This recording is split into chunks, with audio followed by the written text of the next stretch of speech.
Hello friends, welcome back to my YouTube channel Abhay solution. तो friends, आज की इस वीडियो में हम पढ़ेंगे बाल विकास की अवधारणा, बाल विकास का क्षेत्र और बाल विकास की अवस्थाओं के बारे में। तो सबसे पहले हम देखते हैं बाल विकास किसे कहते हैं। बाल विकास शब्द दो शब्दों से मिलकर बना है, बाल और विकास।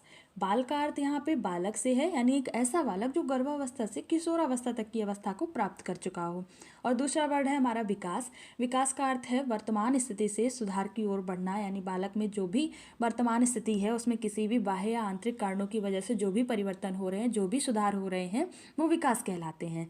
अब बाल विकास के क्षेत्र के बारे में बात करते हैं। तो बाल विकास का क्षेत्र या विषय बालक ही होता है। इसमें बालक के विकास की सभी अवस्थाओं को, उसके प्रकारों को, उसके संपूर्ण जीवन के सभी आयामों का अध्ययन किया जाता है कि उसमें किस अवस्था में किस प्रकार का परिवर्तन हो रहा है। तो बाल विकास के क्षेत्र को 7 भागों में बांटा गया है। पहला भाग है हमारा शारीरिक विकास। अब बालक में किस प्रकार से शारीरिक विकासों में परिवर्तन हो रहा है, जैसे कि शैशवावस्था में या बाल्यावस्था में या किशोरावस्था में उसमें किस प्रकार से ऊंचाई, वजन, लंबाई आदि का परिवर्तन हो रहा है, इन सब का अध्ययन करते हैं।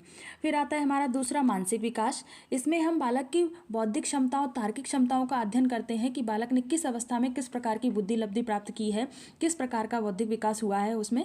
और तीसरा आता है हमारा संवेगात्मक विकास। इसमें हम बालक के संवेगों का अध्ययन करते हैं कि किस अवस्था में बालक ने किस प्रकार के संवेगों से ज्ञान अर्जित किया है, या बालक किस प्रकार से किस अवस्था में अपने संवेगों पर नियंत्रण कर पाता है या नहीं कर पाता है। चौथा आता है हमारा सामाजिक विकास।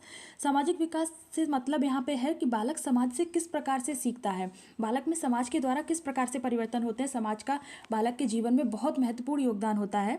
उसके बाद आता है हमारा नैतिक विकास। नैतिक विकास को यहाँ पे संज्ञानात्मक विकास भी कहते हैं। इसमें हम बालक की योग्यता, चिंतन, कल्पना, स्मृति, भाषा आदि के बारे में अध्ययन करते हैं कि बालक ने अपनी किस अवस्था में किस प्रकार के चिंतन या किस प्रकार की भाषा, कल्पना शक्ति को प्राप्त किया है। उसके बाद भाषा विकास आता है। भाषा विकास का बालक के जीवन में बहुत महत्वपूर्ण योगदान रहता है। भाषा विकास में बालक किस उम्र में किस प्रकार से भाषा को सीखता है, जैसे शैशवावस्था में बालक कुछ कम शब्दों को सीखता है, उसके बाद आगे अधिक शब्दों को सीखता है। इस तरीके से इसमें भाषा विकास का अध्ययन किया जाता है। फिर आता है क्रियात्मक विकास। क्रियात्मक विकास का अर्थ यहाँ पे बालक के द्वारा की जाने वाली क्रियाओं से है कि बालक अपने हाथों पैरों से किस प्रकार की क्रियाएं करता है, वह अपने मानसिक रूप से भी किस प्रकार की क्रियाएं करता है। तो इसमें दोनों तरह की क्रियाएं आ जाती हैं। फिर आता है विकास प्रतिमान के आधार। अब विकास प्रतिमान का जो आधार है वो वंशानुक्रम एवं वातावरण है। मनुष्य जो है वो वंशानुक्रम और वातावरण का योगफल होता है। एक बालक अपने वंशानुक्रम से ही जन्मजात शक्तियां प्राप्त करता है, कुछ अपने पैतृक गुणों से प्राप्त करता है, अपने माता पिता से प्राप्त करता है। और वातावरण का अर्थ यहाँ पे है कि वातावरण इन शक्तियों को विकसित होने की सुविधाएं और अवसर प्रदान करता है। बालक अपने माता पिता से अपने पैतृक गुणों को प्राप्त तो अर्जित तो कर लेता है, लेकिन इनको विकसित करने के अवसर जो प्रदान करता है वो वातावरण प्रदान करता है। यहाँ पे हम एक बार में देख लेते हैं कि वंशानुक्रम जो है वो जन्मजात शक्तियां प्रदान कराता है, वो पैतृक गुणों का संतानों में हस्तांतरण कराता है। और बालक जो है, बालक के रंग, रूप, आकृति और लंबाई और गुणों या बुद्धि का निर्धारण जो है वो वंशानुक्रम के द्वारा ही होता है।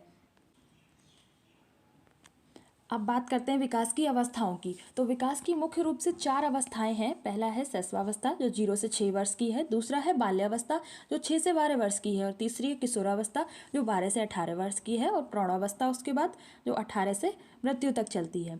तो सबसे पहले शैशवावस्था के बारे में देख लेते हैं कि इसमें किस प्रकार से परिवर्तन होते हैं, किस प्रकार से भाषा का विकास होता है। तो शैशवावस्था जो है वो भाषा सीखने की सर्वोत्तम अवस्था है। इसमें भाषा का विकास बहुत तेजी से होता है और ये अनुकरण की तीव्रता भी होती है। इसमें बच्चा किसी भी चीज़ को देखकर, अपने परिवार या समाज या पास पड़ोस से किसी भी चीज़ को देखकर बहुत जल्दी ही उसका अनुकरण करने लगता है। ये इसमें मूल प्रवृत्तियों पर आधारित व्यवहार होता है। नैतिकता की कमी होती है, लेकिन शारीरिक विकास जो है वो तीव्र गति से होता है। दूसरा है हमारा बाल्यावस्था। इसमें बाल्यावस्था को 2 भागों में बांटा गया है, पूर्व बाल्यावस्था 6 से 9 वर्ष और उत्तर बाल्यावस्था 9 से 12 वर्ष। तो यहाँ पे पूर्व बाल्यावस्था को खिलौनों की अवस्था, पूर्व प्राथमिक विद्यालय की अवस्था कहा गया है। बाल्यावस्था को अनोखा काल कहते हैं, खोजी उम्र और प्रश्न पूछने की अवस्था भी कहते हैं। और बाल्यावस्था को प्राथमिक विद्यालय की अवस्था भी कहते हैं, या खेलों की अवस्था भी इसको कहा जाता है। तीसरा आता है हमारा किशोरावस्था। किशोरावस्था को अंग्रेजी में एडोलसेंस कहते हैं, जिसका अर्थ होता है टू ग्रो टू मेच्योरिटी, यानी परिपक्वता की ओर बढ़ना। इसमें बालक अतार्किक चिंतन को करने लगता है। यहाँ पे एक हमारे मनोवैज्ञानिक हैं स्टैनली हॉल, इन्होंने किशोरावस्था को बहुत ही अच्छी तरह से बताया है कि किशोरावस्था शक्ति, तनाव, कलह, भय, दबाव और उत्तेजना का संगम होती है। किशोरावस्था में भी कुछ विभिन्न प्रकार के परिवर्तन होते हैं, जैसे इसको परिवर्तनों की अवस्था भी कहते हैं, और बुद्धि का अधिकतम विकास भी इसी अवस्था में होता है। कल्पना एवं तर्क शक्ति की अवस्था भी कहते हैं इसको, और इसमें स्थायित्व और समायोजन का अभाव रहता है, यानी कि इसमें बालक जो है वो अपने आप को समाज के साथ समायोजित नहीं कर पाता है और स्थायित्व की कमी रहती है उसमें। अगली अवस्था है हमारी प्रौढ़ावस्था, ये संपूर्णता की अवस्था है, समायोजन की अवस्था है। इसमें व्यक्ति फिर समायोजन करने लगता है समाज के साथ और आत्मनिर्भर भी बन जाता है, उपलब्धियों को भी हासिल करने लगता है। तो फ्रेंड्स, आज का ये टॉपिक हमारा यहीं पे कंप्लीट होता है। अगर वीडियो अच्छा लगा हो तो लाइक एंड शेयर प्लीज़, और इसी तरह की सीटेट की ऑल क्लासेस देखने के लिए हमारे चैनल को सब्सक्राइब करें। Thank you.